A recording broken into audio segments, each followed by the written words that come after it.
পশ্চিমবঙ্গের মুখ্যমন্ত্রী 21শে জুলাই শহীদ দিবস মঞ্চে যে বক্তব্য দিলেন পুরো অসাংবিধানিক। এই যে ঘেরাও করব, পুরো ঘেরাও হবে। जैसे बिहार में 40 लाखों का ज्यादा आदमी को नाम निकाल दिया और बंगाल में भी करने वाला है। अगर करेगा तो घेराव कर्मसूची करेंगे, पूरा घेराव होगा, पूरा आंदोलन होगा। हम नाम काटने नहीं देंगे, हम नाम डालने नहीं देंगे डिटेंशन कैंप में। ইলেকশন কমিশনকে তিনি মুখ্যমন্ত্রী হিসেবে এ কথা বলতে পারেন না। আসলে তার যন্ত্রণাটা শুরু হয়েছে কোথায় সেটা আমরা বুঝি। বিহারে special intensive revision of electoral role, যে নিবিড় সংশোধন ভোটার লিস্টের, তাতে এখনো পর্যন্ত যা খবর আছে প্রায় 50 লক্ষের ওপরে ভোটার বাদ যাবে, আরো যাবে।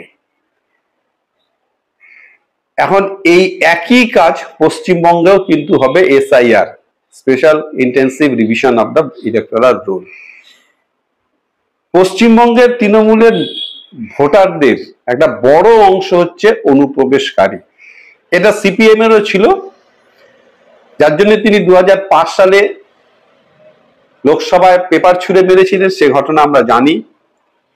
এবং অবৈধ অনুপ্রবেশকারী এবং রোহিঙ্গা, যাদের পশ্চিমবঙ্গে আসার সঙ্গে সঙ্গে এই তৃণমূলের বিশেষ নেতারা সঙ্গে সঙ্গে ভোটার কার্ড, আধার কার্ড, রেশন কার্ড করে দিয়েছে।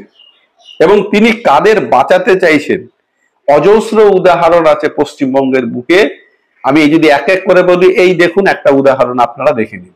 আমরা বাংলাদেশি লোক, আমরা আজ থেকে 10 বছর আগে যে সময় কাঁটাতার ছিল না, জায়গায় জায়গায় ছিল, জায়গায় জায়গায় ছিল না, সেই সময় আমরা ইন্ডিয়ায় প্রবেশ করেছি।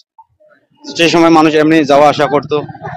তো আমরা ওই সময় আমরা নিজেদের কাজের জন্য আমরা ওখানে দিল্লিতে গেছি। এরকম আরো উদাহরণ আছে। আরেকটা উদাহরণ আপনাদের আমি দেখিয়ে দিচ্ছি, দেখুন। ও আচ্ছা, তো কত বছর ধরে ইন্ডিয়ায় ছিলেন আপনি? আমি 5 বছর। 5 বছর ইন্ডিয়াতে ছিলেন। আচ্ছা, ইন্ডিয়াতে আপনি কিভাবে গিয়েছিলেন, বৈধভাবে না অবৈধভাবে?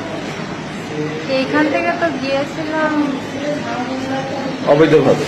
হ্যাঁ, অবৈধভাবে। আচ্ছা, তো মানে আপনার হাজবেন্ডও তো বাংলাদেশি?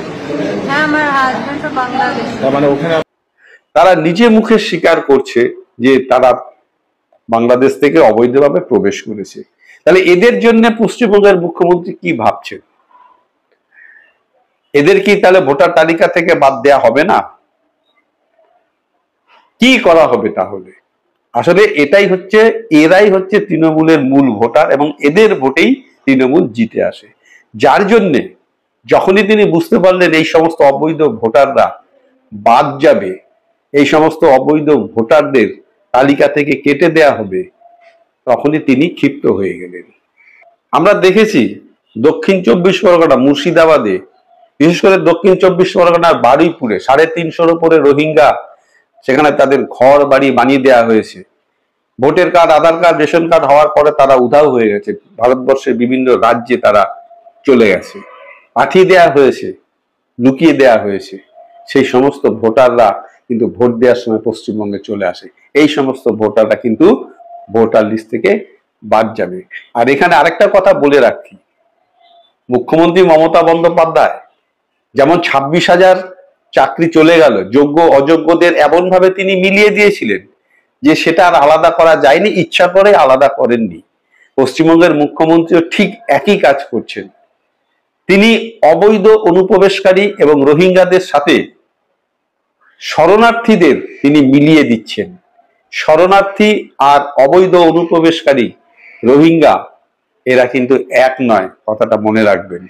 শরণার্থী যারা ধর্মীয় কারণে বাংলাদেশ থেকে এসছে, আর যারা নাকি আর্থিক কারণে আমাদের দেশে অরাজকতা সৃষ্টি করার জন্য, মোথাবাড়ি, মুর্শিদাবাদ, শামশেরগঞ্জ তৈরি করার জন্য যারা আসছে, এবং রাখাইনের রোহিঙ্গা জিহাদিরা যারা আসছে, তারা কিন্তু এক নয়।